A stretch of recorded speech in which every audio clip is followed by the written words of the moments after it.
कैसे आप सब ठीक होंगे? अल्हम्दुलिल्लाह हम सब भी ठीक हैं। भाई कल तो व्लॉग नहीं आ सका था क्योंकि कल मैं मसरूफ़ ही बहुत था, तो वालदा साहब भी बहुत मसरूफ़ थी क्योंकि हमारे घर जो है वो सोलर प्लेट्स लगी थी। हमने 2 का प्लान बनाया था कि 2 हम सोलर प्लेट लगाएंगे, फिर हमने कहा एक ही ठीक है क्योंकि 2 लगाने से कोई फ़ायदा नहीं होना था। तो क्योंकि हमारे सिर्फ पखे चलने थे और लाइटें चलनी थी घर की, उसमें मोटर चल नहीं सकती थी, इस्त्री चल नहीं सकती थी, फ्रिज चल नहीं सकती थी। इस वजह से घर वालों ने कहा फिर एक ही प्लेट लगवा लेते। तो वहाँ पर प्लेट लगवाई थी। फिर वो जो ना वो पंखा लेने गया हुआ था मैं शालमी से, सोलर का इन्वर्टर का जो ना फ़ैन वो भी लेने गया हुआ था, वो भी लगवाया कल। इसके अलावा कपड़े भी लेने थे बच्चों के, वो भी लिए थे। तो बस ऐसे ही सारा दिन गुजर गया तो फिर वालदा को भी टाइम नहीं मिला था, इस वजह से हमारा जो ना कोई व्लॉग नहीं आ सका था। तो मैं दिखाता हूँ मैं प्लेट आपको। ये हमने एक सोलर प्लेट लगवाई, ये तो मिट्टी बहुत जमी गई है, अभी कल लगवाई हमने। ये देख रहे हैं मिट्टी है ही बहुत भाई, बेइंतहा मिट्टी होती है जहाँ भी चढ़ जो मिट्टी ही मिट्टी। और उस दिन इतनी तेज़ आंधी चली थी, हवा चली थी, इतनी ज़्यादा घर में मिट्टी मिट्टी हो गई थी। और हमारी लाइट 4 घंटे लाइट गई। अब इसका जो ना वो पानी का भी बंदोबस्त करना है। ये वैसे लगा हुआ है, इधर इसी को पाइप लगा देंगे, इसको पाइप लगा के फिर इसको वॉश कर दिया करेंगे क्योंकि इसकी सफाई भी कभी मेंटेनेंस का भी ख्याल रखना बहुत ज़रूरी है। वैसे ये इधर ना होती ना उस साइड पे, इस साइड पे हो जाती ना तो ज़्यादा बेहतर था, लेकिन वो उन्होंने अपने हिसाब से जो है ना ये भी ठीक किया। यहाँ भी ठीक है क्योंकि धूप जो है ना लास्ट तक यहाँ पर स्टे करती, इस वजह से ये भी उन्होंने अच्छा किया हुआ है।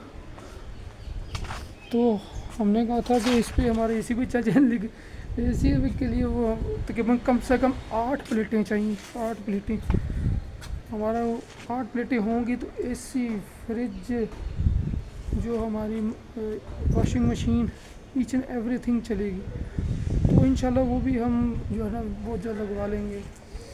फ़िलहाल मैं ये चादर लेने आया था, ये चादर ऊपर डाली हुई थी क्योंकि गिल्ली हो गई थी, इस वजह से मैंने कहा अब उतार लूँ, अब सूख गई है। तो भाई वो मैंने जो ना आपको सुबह सोलर प्लेट्स दिखाई थी, सोलर प्लेट के साथ जो उसकी जो बाकी जो एक्सेसरीज है वो भी दिखा देते हैं। ये देखिए, ये यूपीएस, ये हमारे पास पुराना ही पड़ा हुआ था, हमारा अपना था, हमने इसी को रिपेयर करवा लिया। मैं कहा हमारा काम नहीं चलाना है, हमने भी यही रिपेयर करवा लिया। और ये बैटरी हमने नहीं ली है, और ये कंट्रोलर कि इसके लिए एक प्लेट ना, एक प्लेट के लिए कंट्रोलर होता है, फिर वो हमने कंट्रोलर ही ले लिया। और कल जो है इसका एक मसला हुआ था, जो इसकी जो ये टर्मिनेटर है ना, ये देखिए ये टर्मिनेटर, ये हमने नए लगवाए हैं क्योंकि कल लाइट चली गई और जैसे लाइट गई है तो सब कुछ बंद। वो क्यों बंद? क्योंकि ये जो इस पर जो पुराने लगे थे ना टर्मिनेटर, ये देखें ये ख़त्म हो गए थे, ये देखें टोटली ख़त्म हो चुके थे, काफ़ी पुराने थे, ये काफ़ी पुराने पड़े हुए थे। तो हम तो परेशान हो गए, हमने कहा यार ये चक्कर इतना पैसा लाया तो फिर भी ऐसे नेरे के बैठे। तो फिर हमने फिर उसको फ़ोन किया था, उसने कहा जी मैं सुबह आके देखूँगा। तो उसने भी कहा था कि ये जो है ना पीछे इसके जो तार लगी वो हमने उतारी थी, इसके पीछे यहाँ पर वो तार के हमने वहाँ लगा दी। तो जो ना वो हमारी वापदा चल पड़ी थी ओवरऑल सारी। तो फिर हमने फिर फ़ोन किया, वो कह रहा मैं सुबह आऊँगा, सुबह आके वो देख लिया तो उसने ये नए लगा के दिए। अब तो अल्लाह का शुक्र है सही निज़ाम चल रहा है, क्योंकि हम तो बहुत परेशान हो गए थे। हमने कहा यार ये चक्कर तो परेशानी तो बन जाती है ना, बंदा जब इतना पैसा लगाए, इतना पैसा लगाने के बाद तो कुछ हो ना तो परेशान तो होता ही है फिर बंदा। अब ये देखें, इसको कोई टेंशन नहीं है। ओए ये इसको साइकिल चलानी आती, बड़े को चलानी पता क्यों नहीं आती।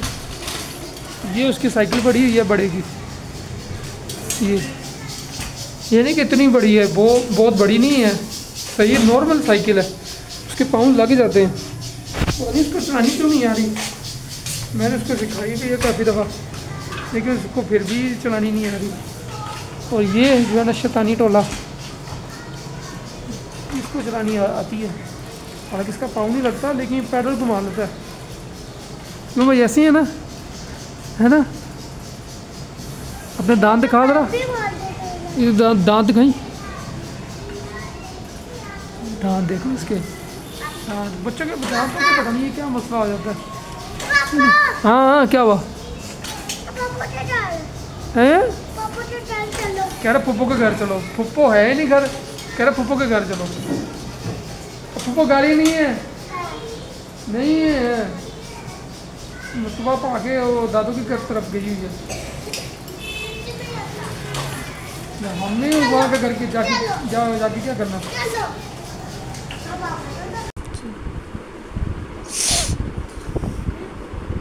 अस्सलाम वालेकुम, की हाल चाल है, ठीक हो? अल्लाह ताला तुहानू खुश और आबाद रखे अपने घर दे विच। अल्लाह ताला तुहानू अपने बच्चों दी खुशियां वेखनियां नसीब करे। अल्लाह ताला तुहाडी नेक सालिया औलाद होवे, जो बे औलाद अल्लाह ताला ना नेक सालिया औलाद देवे, जो बेकार अल्लाह ताला ना कर देवे, जो बेरोजगार अल्लाह ताला ना रिस्के हलाल कमान दी तौफीक देवे, जो बीमार अल्लाह ताला उन्होंने शिफा देवे, जो मेरे बाहर के मुल्क वेखण वाले ने अल्लाह ताला उन्होंने दिन दुगनी रात चुगनी तरक्की रहे, कामयाबियाँ देवे। इस मकसद वास्ते कहने अल्लाह ताला उस मकसद में कामयाब करे, दिन दुगनी रात चुगनियाँ खुशियाँ वेखनियाँ नसीब होन। अल्लाह ताला तुहानू अपने घर का दीदार करवाए, सोने रब मैनू भी करवाए। मैं क्या मैं अज की रूटीन तुहाडे शेयर करन लगी। मैं चूल्हे अगे तो बैठी नहीं हैगी, क्योंकि कुछ मेरी थोड़ी तबीयत नहीं सही सी, तो नाले ना कुछ थोड़े ਜਿਹੇ मेहमान आ गए, तो हूँ एक अच्छा नहीं लगता है। हूँ मैं चूल्हे के बह जावा, पता भी अगलिया है कि ब्लॉग बना देने, फिर उस टाइम आ जाते हैं जिसले हांडी रोटी का टाइम होता, तो फिर की बंदा करे। मैं क्या अज की रूटीन तुहाडे शेयर कर लवां। अज पकाए ने जी मेरी नूंह ने बनाए ने, अल्लाह ने जिंदगी तंदुरुस्ती सेहत देवे। ए पकाए जी चावल जे, मसर जे, सलाद दे ते अचार जे। अज की रेसिपी उन्हें बनाई है। मसर मैं तरन लगी जो आ गए, तो फिर मैं क्या अच्छा नहीं लगता है, मैं क्या मैं बैठ गई। फिर तो मैं क्या मैं इतने मैं एंड कर लेनी है। मैं क्या कल का मेरा ब्लॉग नहीं आया सी, कल ना तुहानू दस्सिया कि घर ना थोड़ा काम हो रहा सी, सोलर प्लेट लवाई तो फिलहाल एको ही हाले सोलर प्लेट, फिर भी तेरे पैसे लग गए ने, तो मैं क्या पूरा सिस्टम भी लवाना सी, पूरा सिस्टम लवाना हैगा सी। लवाना तो मैं पिछले साल से पिछला साल लंघ गया उदों लवाना सी। वो मैं तुहानू दस्सिया सी कि मेरी तबीयत नहीं सही सी, डॉक्टर ने मैं दवाइयां लिख दित्तियां सी, तो फिर मैं अपना दवाइयां का कोर्स किया, उन्होंने भी कोई फर्क नहीं मैंने पिया। चर्बी मेरी अज देखो उंजदी उंजी, तो पूरा पौने 2 लाख रुपया लगा। मैं प्लेटा के पैसे रखे सी संभाल के, वो मेरे उधर लग गया, वो मेरे सारे उधर लग गया प्लेटा के पैसे। प्लेटा के पैसे उधर लग गए, तो फिर तुहानू पता हुण गर्मी इन्नी पैंदी पई है, मैं पूरे घर का सिस्टम ला। इस्माइल एसी बंद हो गया, बत्ती चली गई है, तुहाडी मेहरबानी बैठ जाओ, प्यो तुहाडे ने तो टिके नहीं बैठना। तो फिर मैं एक प्लेट लवाई, जो प्लेट भी फिर भी यकीन मनो लख तक पैसे लग गए मेरे। एक वो पक्खा लिया कल 9,500 का, वो आया सोलर पक्खा, एक तो मेरा पहले ही आएगा सी, एक मैं फिर उधर बैठक का लैके आई ने। तुहानू पता फिर सोलर प्लेट लगी, तो फिर दूसरे हूँ तो सारे उड़ जाते हैं, तो कल वो लान लग गए ने, तो फिर हांडी रोटी का टाइम से जो लाण आ गए, फिर उस तो बाद वो ला के हले गए ही ने। तो फिर सारी रात फिर गर्मी से असी सारी कड्ढी, क्योंकि जी थोड़ी बहुती बैटरी हैगी सी, शाम को तो ला के गए ने, बैटरी चार्ज ही नहीं हुई थी, फिर थोड़ी बहुती हैगी सो लग लुग गई, बत्ती चली गई। बत्ती तो बाद फिर सुबह 4:30 बजे बत्ती आई है, उस तो बाद बत्ती घट गई। नैट असी बंद करता, नैट आंदा नहीं पिया, नैट आंदा तो ब्लॉग बनता, सगों मैनूं खुद परेशानी इन्नी रही कि मैं तुहाडे नाल मेरी मुलाकात नहीं हुई हैगी। मैं हुण मजबूरी, बच्चे कहते अम्मी हुण मजबूरी कर सकते। मैं कहा चलो कोई गल नहीं, देखनी है ना मेरे वेखण वाले मैं किन्ने के याद कर दे। किसी ने कोई कमेंट करके नहीं मैंने कहा है कि माँ जी तुहाडा ब्लॉग नहीं आया है, बड़ा मैं दुख होया है। मैं कहन नहीं कि तुहाडा ब्लॉग क्यों नहीं आया है, किसी ने मैंने नहीं कहा है। मैंने पता लग गया जो तुसीं मैंने प्यार करदे हो। मैं हसनी पई मजाक करनी पई हाँ, मैंने दुआवां विच याद रखिया करो। हाले असीं एंड नहीं करते, हाले माशाअल्लाह चाह चू बनाने आ, फिर करांगे एंड, क्योंकि बहुत थोड़ा ब्लॉग बने। फिर मैं रोटी खान लगी हाँ, जिन्हें जिन्हें खानी आके 100 बिस्मिल्लाह 1000 दफ़ा खा लो।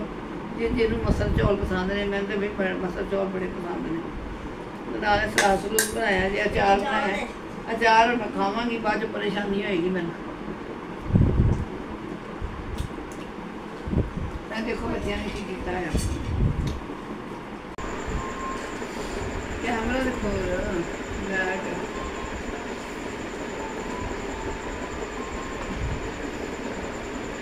देखो जी माशाल्लाह चाह बन के आ गई है। आज 3 कप माशाल्लाह भरे तैयार, थोड़ी जी स्मैल वास्ते रखी, स्मैल पींदा पुंदा कोई नहीं होंदा, एवें वर्ख पादा होंदा। चाह बन के आ गई, रोटी खा रही है। मैं क्या चाह भी हुण पी रही है, तुहानूं पता चाह दा विच अपना ही हुंदा नशा। मैंने कहा चाह ना पी, मैंने अखां नहीं खोलदियां, तो बत्ती गई होंदी गर्म होया होंदा जिस चाह पीने होंदे। अल्लाह शुक्र होंदा सुकून वाली बत्ती गई सी, रात सारी रात ही बत्ती गई रही है। सुबह 4:30 बजे आई, इन्नी परेशानी हुई, और बत्ती गई सी। पर शुक्र है अल्लाह का, प्लेट लगन का बड़ा सुकून हो गया, आराम सुकून में एक पखा चल गया। पर सुभान साडा अज पता नहीं क्यों हो ही जाता पिया सुबह का, जुबान ही नहीं मूँह च पाँदा पिया। मैं क्या आई थी, मैं क्या साड़ी स्क्रीन तुसीं वेख तो लई है गरीबी दावे की, जैसी भी बनी हुई है। उम्मीद है कि तुहानूं पसंद आएगी। पसंद आए तो अपनी मां दुआवां में याद रखना, लाइक शेयर कमेंट सबसक्राइब करना, और मैनूं सोहने सोहने अच्छे अच्छे मैसेज करना, और अपनी मां दुआवां में याद रखना। जिंदगी रही तो तुहानूं कल मिलांगे। और मसल चौल पकाए सी, जिन्होंने मसल चौल पसंद ने, तो बिस्मिल्लाह आके अपनी मां की तो खा सकते हैं। मेरे कुछ तबीयत भी नहीं सही, मेरे को बोलिया नहीं जाता पे। जिंदगी रही तो तुहानूं तुहाडी मां कल मिलेगी। अल्लाह